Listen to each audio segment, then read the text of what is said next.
بسم اللہ الرحمن الرحیم۔ ایک صاحب نے سوال کیا ہے کہ مشورے کا شرعی حکم کیا ہے؟ فرض ہے یا واجب ہے یا سنت ہے یا مستحب وغیرہ؟ الجواب باللہ توفیق، ہر اہم کام میں اہلیت رکھنے والے حضرات سے مشورہ کرنا مستحب ہے۔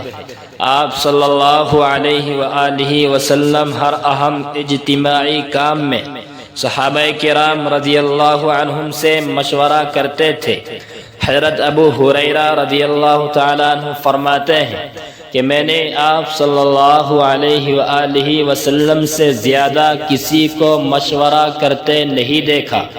قال اللہ تعالی وشاورہم فی الامر، سورہ آل عمران جزء آیت 159۔ عن ابی ہریرہ رضی اللہ تعالیٰ عنہ قال ما رأيت احدا اکثر مشورۃ لاصحابہ من رسول اللہ صلی اللہ علیہ وسلم، بحوالہ سنن الترمذی باب ما جاء فی المشورہ، جلد نمبر 1 صفحہ نمبر 301۔ فقط واللہ اعلم بالصواب۔